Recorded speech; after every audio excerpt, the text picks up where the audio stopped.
자, 여러분, 이종섭이가 이슈의 중심에 섰습니다. 최해병 사건이 있었을 때 국방부 장관 이종섭이 그때 어떻게 처신했습니까? 2023년 7월 30일에 이종섭은요, 당시 해병대 수사단장 박정훈 대령이 임성근 사단장이 이 사태의 최대 책임자다 이렇게 못 박았고, 임성근을 포함시킨 8명의 수사 대상을 적어가지고 이거 경찰에 이첩하겠다라고 2023년 7월 30일에 이종섭 국방부 장관한테 보고를 합니다. 이종섭이가 처음에는 좀 놀라더니 나중에는 정말 어려운 수사 하느라고 고생 많았다, 격려까지 했다는 거예요. 자, 이게 7월 30일까지의 이야기입니다. 그리고 이튿날 7월 31일 낮 2시에 임성근을 포함한 이런 군내 최상병 사건 책임자들을 경찰에 이첩한다라는 기자회견을 할 예정이었어요, 박정훈 대령이. 자, 그런데 7월 31일 아침에 엄청난 일이 벌어집니다. 대통령실에서 회의가 있었는데, 안보실 회의를 포함한 회의가 있었는데, 이때 윤석열이가 경로를 했다는 거예요. 지금 여러 정황을 살펴보니 왜 임성근이를 포함시키냐, 이런 식으로 해서 사단장한테 책임 물으면 누가 사단장을 하겠느냐, 이렇게 이야기를 했던 것이죠. 자, 그리고 10시 되기 거의 직전에 이제 대통령실 02800으로 시작되는 전화번호로 이종섭한테 전화가 갑니다. 이종섭이 전화를 받았습니다. 전화를 끊었어요. 이종섭은 김계환 해병대 사령관에게 전화를 겁니다. 김계환 사령관이 전화를 끊고는 이번에는 박정훈 대령한테 또 전화를 합니다. 요게 불과 1시간 안에 벌어진 일이에요. 김계환은 박정훈에게 기자회견 취소하고 부대로 복귀하라 이렇게 명령을 내립니다. 자, 이때 박정훈 대령은 VIP 윤석열이가 경로했다 이런 얘기를 듣습니다. 수사 결과를 뒤집을 수도 있겠다라고 판단을 했던 거지요. 그래서 그 이튿날 8월 1일 해병대 사령관 김계환 주재의 회의에 참석해서는 대통령실 요구대로 이렇게 임성근이를 뺀 결과를 낸다면은 이거는 대통령실의 직권남용으로 볼 수밖에 없다라고, 그래서는 안 된다, 반드시 임성근이를 포함시킨 수사 결과를 경찰에 이첩해야 한다라고 이야기를 했습니다. 근데 그 자리에서 VIP가 경로했다 이런 얘기를 김계환이가 또 했던 모양이죠. 그걸 들었던 사람도 있었습니다, 그 자리에서. 자, 그리고 8월 2일. 그러니까 아직 뭐 결론이 난 건 아니에요. 뭐 이첩하지 말아라, 이첩해라, 이게 결론이 나진 않았습니다. 임성근에게 책임을 묻는 그 수사 기록을 이첩하라 마라 결론이 안 난 상황이었던 것 같습니다. 그래서 정상적으로 8월 2일 아침 10시 반부터 해병대 수사단은 경북경찰청에다가 800쪽짜리 최해병 사건 관련한 수사 기록을 넘깁니다. 이때 해병대 수사단이 경북경찰청에다가 이런 얘기를 합니다. 이거 외압이 들어올 수도 있다, 이렇게 말이죠. 자, 그런데 12시 7분 윤석열이 전화번호로, 개인 폰 전화번호로, 검사 때부터 썼던 이 전화번호로 이종섭이한테 전화가 갑니다. 이종섭이는 그때 우즈베키스탄 방문을 하던 중이었죠. 해외 출장 중이었는데 전화를 받습니다. 자, 그리고 나서 그 12시 7분 상황인데 12시 45분에 김계환 해병대 사령관이 박정훈 수사단장을 부릅니다. 그러더니 너 아웃이야, 너 파이어야, 이렇게 이야기를 하죠. 그리고 또 이런 말도 합니다. 앞으로 많이 힘든 일이 있을 것이다, 이렇게 말이죠. 자, 12시 7분에 윤석열의 개인 폰과 또 이종섭의 폰으로 통화가 이루어졌다는 얘기 아니겠습니까? 한 4분 정도 통화가 이루어졌습니다. 그러면 12시 11분경에 전화가 끊어졌다는 얘기인데, 그리고 나서 12시 45분 사이에 무슨 일이 있었을까요? 아마도 이종섭이 김계환한테 전화를 했는지 어떤 다른 소통 수단으로 해병대 수사단장 박정훈을 아웃시켜라, 이런 메시지가 갔겠죠. 김계환은 그래서 12시 45분에 아웃을 시켰습니다. 그리고 그 이후로 경북경찰청에 넘어가려던 그 수사자료는 모두 서울의 국방부가 회수합니다. 네. 이 사건의 개요를 이제 아시겠죠? 하도 많이 다루니까 제가 외웠습니다. 시간 분까지 다 외웠는데, 자, 이렇게 되면 여러분, 대통령이 수사에 개입해서 그렇게 해서 진실을 은폐하는, 그래서 임성근 사단장을 결과적으로 수사 처벌 못 받게 만들었습니다. 이거는 중대한 법률 위반이고 헌법 위반이죠. 이런 윤석열은 지금 드러난 것만으로도 탄핵이 가능합니다. 뭐 행정안전부에서 그런 얘기합니다. 이종섭의 통화는 잼버리 사태 때문이다. 그날이 이제 잼버리 첫날이고, 물론 첫날이긴 했지만 또 잼버리 시설이 대단히 좀 부실하고 그렇게 해서 굉장히 참가자들이 고생하고 있다, 이런 얘기는 돌았어요. 근데 그것 때문에 해외 나가 있는 이종섭 장관한테 전화를 걸어가지고 대통령께서 그럴 일인가요? 이거는 말도 안 되는 손바닥으로 하늘 가리기식 그런 변명입니다. 자, 그리고 나서 8월 2일 그날이었습니다. 박정훈 대령을 아웃시킨 그날 저녁에 윤석열과 김건희가 새만금으로 갑니다. 잼버리 대회 그 개막 시기에 참석하기 위해서. 여러분 다 기억하시죠? 그때 윤석열이가 바닥에 앉아가지고 양반다리 하고 있다가 이제 일어나야 되는데 일어날 수가 없는 거야. 많은 사람들이 비웃었습니다. 하여간 그날 이제 일어나서 김건희가 이렇게 세운 거 아니에요. 그리고 나서 바로 저도로 이동했다고 합니다. 저도 아시죠? 거제도에 있는 저도. 거기서 박근혜가 저도의 추억이라고 그래서 정말 참 뜨거운 그 등골이 오싹한 정말 뭐라고 그러죠? 안습이라고 하던가 그런 이벤트를 퍼포먼스를 했었잖아요. 사진 한 장 찍기 위해서. 그 박정희 아버지에 대한 그리움을 그런 식으로 저도의 추억이라고. 누가 그렇게 합니까? 어느 누가 그렇게 합니까? 그리고 이건 뭐 또 그 얘기까지 할 필요는 없겠지만 박근혜가 아버지 박정희를 정말 존경했을까요? 저는 질문한 겁니다. 예. 아니 아버지가 그렇잖아요. 젊은 여성들을 안가에 데려다가 점점점. 근데 자기 아버지가 존경스러울까? 예. 어쨌든 그 저도에 윤석열과 김건희가 갔는데 거기서 이제 파티가 벌어졌다는 거죠. 술판이 벌어졌는데 김건희가 그렇게 깔깔대고 웃었다는, 세상을 다 가진 듯 깔깔대고 웃었다는. 왜? 뭐 때문에? 혹시 임성근이를 구제해서 수사처벌 못 받게 해서? 그러면은 임성근이하고 김건희는 무슨 관계인데? 자, 근데 더 충격적인 것은 김종대 전 의원의 그 어떤 전언에 따르면 그 저도 경비를 해병대 1사단이 맡았다고 합니다. 임성근이가 사단장인 해병대 1사단이 맡았고, 그리고 임성근이가 그 현장에 나타났다고 합니다. 일부 그렇게 증언하는 사람이 있다고 해요. 저가 멧돼지 젖자냐고 물어보시네요. 진짜인가? 여러분 한번 좀 검색해 주세요. 제가 그걸 또 찾을 시간은 없고. 자, 그렇다면은 여러분들 어떻게 보세요? 이 사안을. 임성근이를 왜 살렸는데? 이 사태의 본질입니다. 이 사태의 본질은 임성근 해병대 1사단장을 왜 살려줬는데 윤석열이가, 여기 김용민 TV는 아직 저희를 따라온 사람은 없습니다만 김용민 TV는 김건희 연루설이 있다라고 소개를 했습니다. 김건희 연루설. 그리고 구체적으로 그 김건희 연루설에 도이치모터스 관계 인사가 있다라고 말씀을 드렸습니다. 이 썰을 전해드린 건데, 도이치모터스 사태와 주가 조작 사태와 연관이 있는 이 사람이 임성근하고 알고 지내는 사이였다. 아니 그 정도가 아니라 김종대 전 의원의 말에 따르면 해병대 출신이고 임성근이 자기 지휘관이었고 임성근을 사성장군으로 만들겠다라는 어떤 일념이 있었던 이 사람이 도이치모터스 주가 조작 사건과 연관이 돼 있고, 어떻게 된 일인지 주가 조작 사건의 핵심 관여자, 공범으로 꼽히는 김건희하고 이렇게 선이 닿아서 결국 이 사람이 임성근의 어떤 그런 요청을 받았는지는 알 수 없습니다. 이 사람이 김건희에게 임성근 살려달라. 근데 김건희는 이 도이치모터스 주가 조작 사건과 유관한 해병대 출신 인사가 뭔 요구를 했을 때 받아주지 않기에는, 안 받기에는, 혹은 뿌리치기에는 상당히 부담이 되는 존재로 이렇게 느껴졌던 모양입니다. 임성근이를 두둔하는 그 도이치모터스 관계인 그 사람이 임성근 살려달라고 요청했을 때 뿌리칠 수가 없는 그런 입장이었던 것 같아요, 김건희가 그래서 윤석열이한테 얘기했고, 윤석열이가 감히 우리 집사람이 이렇게 안 된다고 했는데 그 사람을 지금 넘기려고 해? 뭐 그러면서 퍼럭 화를 내고, 그렇게 해서 결국 임성근은 최종적으로 수사 이첩돼 그 이름이 빠지고, 이런 흐름이 아니겠는가라고 제가 여러분들께 설명을 드렸습니다. 어때요? 야, 이런 얘기해 주는 데가 없을걸? 김용민 TV 말고. 김어준의 겸손은 힘들다 뉴스공장도 아직 이 단계까지는 가지 못했을 겁니다. 그러나 여러분들, 이거요, 보도가 안 될 뿐이지 모든 법조 기자들이 다 알고 있는 내용이에요. 또한 이 국방부 이번 최해병 사건 관련해서 수사하시는 분들도 다 알고 있습니다.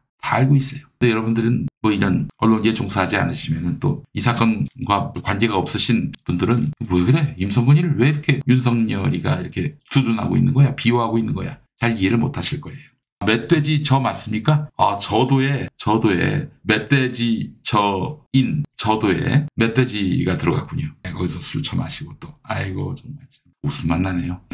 멧돼지 저자였어요. 좋은 팁 주셔서 감사합니다. 오늘 나가는 방송마다 얘기 멧돼지 저. 자, 근데 또 어제 보도를 보니까 말이죠. 윤석열이하고 이종섭이하고 세 차례 통화했던 거. 2023년 8월 2일 세 차례 통화한 거. 그날 바로 박정훈 수사단장이 직위 해제가 됐고 군검찰 수사 기록도 다시 국방부가 가져왔어요. 그러니까 해병대 수사단 기록을 국방부가 다시 가져왔어요. 자, 근데 말이죠. 이날 이후로 어마어마한 이종섭과 대통령실 관계자들의 전화 통화가 있었다고 합니다. 그 7월 28일부터 8월 9일까지 대통령실 정부 고위 관계자들, 여당 의원들과 이종섭이가 최소 38차례 전화와 문자 메시지를 주고받았습니다. 38차례. 이 기간 동안에 이제 윤석열이가 경로하기도 했고, 그리고 이첩한 수사 기록을 회수했고, 정훈 대령이 아웃되기도 했었죠. 네. 이 38회의 그 통화 중에 30회가 지난해 8월 2일 오후 3시 이후에 몰렸습니다. 8월 2일 낮 12시 7분에 윤석열이가 개인폰으로 전화를 했다고 말씀드렸죠. 12시 45분에 박정훈 대령이 이거됐고, 그리고 오후 3시에 38회의 연락 중에 30회가 이때 집중됐다는 것입니다. 가장 연락을 많이 한 사람은 누굴까요? 여러분, 가장 연락을 많이 한 사람은 누굴까요? 바로 김용현이었습니다. 김용현. 대통령실 경호처장. 옛날엔 경호실장이라고 불렸던. 근데 문재인 정부 들어서 경호실은 무슨 경호실이냐. 경호는 경호만 할 뿐이지. 경호실이 비서실, 정책실하고 같은 그런 반열에 오를 수 있느냐 해가지고 경호처로 격화됐어요. 대통령 경호처. 김용현. 여러분 김용현 이름 많이 들어보셨죠? 김용현 생각나는 게 뭐가 있어요? 그렇죠. 3번 입틀막을 했죠. 우선 그 진보당 강성희 의원, 이제 오늘로 강성희 전 의원이 됐습니다만, 그리고 카이스트 졸업생, 그리고 그래서 지금 의사협회장 그 사람도 입틀막을 당했습니다. 예, 이거 다 김용현 작품 아니겠습니까? 이렇게 저급하게 저열하게 충성하는 김용현이가 이종섭 장관하고 가장 많은 통화를 했던 사람입니다. 그 최병 사건 뒤집기 그 국면에서 말이죠. 왜 그랬을까? 김용현은 이제 윤석열의 고등학교 선배, 충암고등학교 선배이면서 온갖 그런 윤석열의 악행, 비리를 가장 잘 알고 있는 사람입니다. 예, 저 사건에도 지금 연관돼 있어요. 대통령 관저를 원래는 육군참모총장 공간으로 하려다가 외교부 장관 공간으로 바꿨잖아요. 아직 인수위가 꾸려지기도 전에 그 현장에 천공을 데리고 갔다 이런 소문이 있었던 사람입니다. 구체적으로 규명되진 않았습니다만 그런 김용현입니다. 김용현이 입만 열면 정말 어마어마한 그런 악행들이 다 나올 텐데, 그런 어떤 윤석열의 자치철 같은 존재가 바로 김용현인데, 김용현이가 연락했다는 거 아니에요? 이종섭이한테 30번이나. 왜 그랬겠어? 우리 대통령 각하의 뜻을 제대로 전달하기 위해서,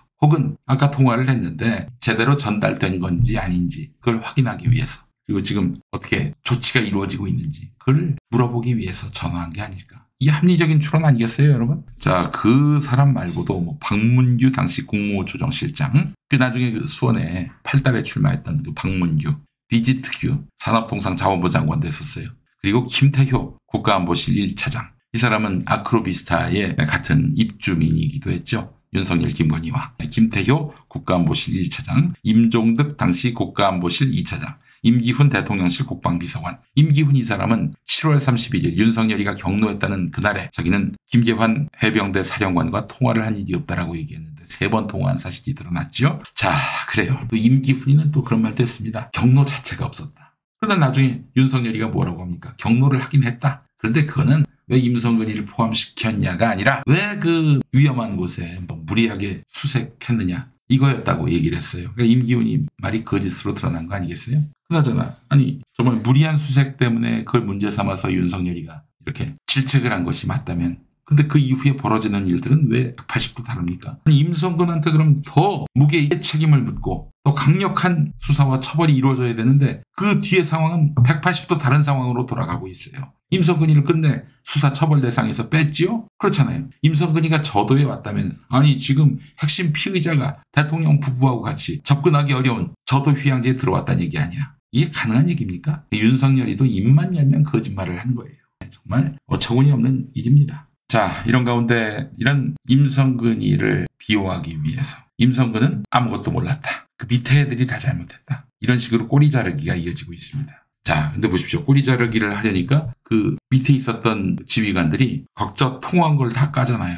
그래서 임성근이가 나는 수중수색을 지시한 바가 없다. 근데 수중수색을 지시한 정황이 담긴 녹취가 드러나고, 또 임성근이가 최병이 그렇게 안타깝게 순직한 이후에 이것이 밖으로 새나갈 것을 걱정하는 정말 지휘관이라고 말할 수 없는 정말 이 쓰레기의 다름 아닌 지휘관임을 인증하는 그런 대화까지 드러난 거 아니에요. 야 성렬아, 해병대 지휘관들만, 일선 지휘관들만 녹음했겠니? 너는 지금 낙관하고 있는 것 같아. 안심하고 있는 것 같아. 정신 차려. 야, 지금 너하고 같이 일하는 애들이 대부분 다 기회주의자들일 텐데. 그렇잖아. 걔네들이 나중에 어떻게 될지 모를 상황에서 그때까지 너한테 의리를 지킬 것 같아? 걔네들이 다 녹음한, 기록한 증거를 갖고 나는 상관없어요. 위에서 시켜서 이랬어요. 라고 말할 거 아니야. 그걸 좀 생각해 보라고, 인간아.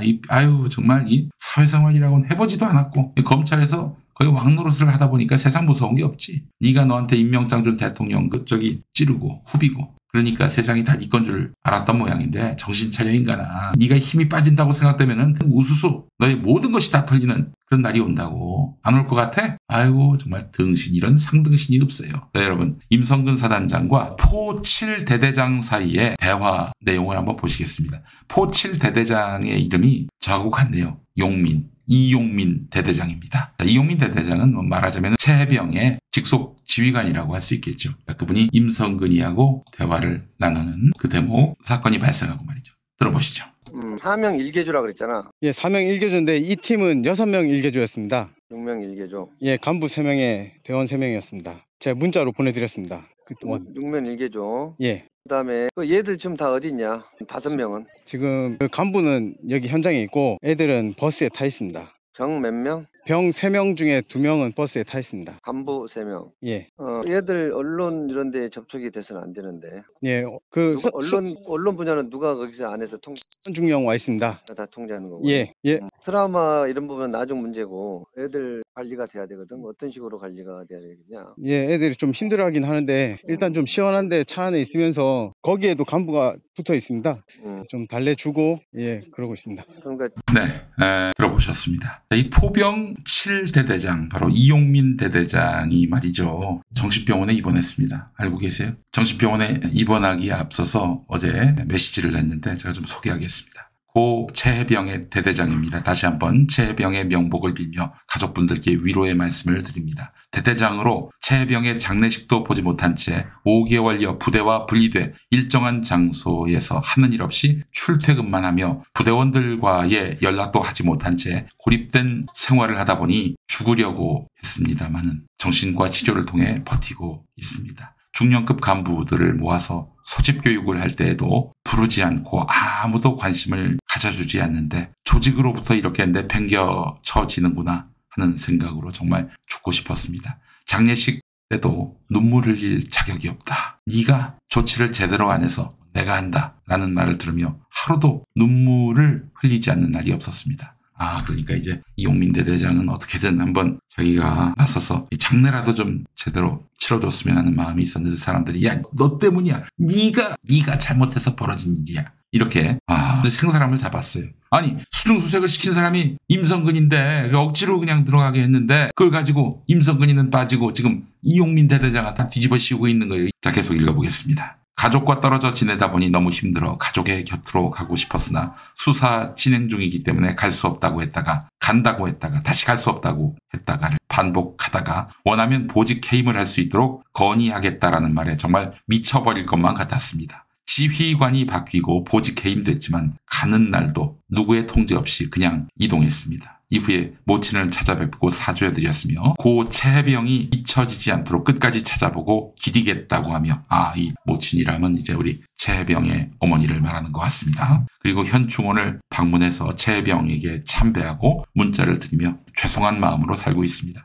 뉴스에 관련 기사가 나올 때마다 꿈속에 나타나서 저를 괴롭히는 상급자들과 모든 변명들이 저를 힘들게 해서 약을 먹지 않고는 생활하지 못했습니다. 어제는 대대장인 저를 빼놓고 대대장 리더십 교육이 진행된다는 사실을 알게 됐습니다. 모두가 참가하는 교육 명단에 저만 빠진 것을 다른 사람들에게 듣고 어찌나 창피하던지 또 죽고 싶었습니다. 지금까지 눈물이 그치지 않았지만 부대원들 보기에 창피해서 못 살겠습니다.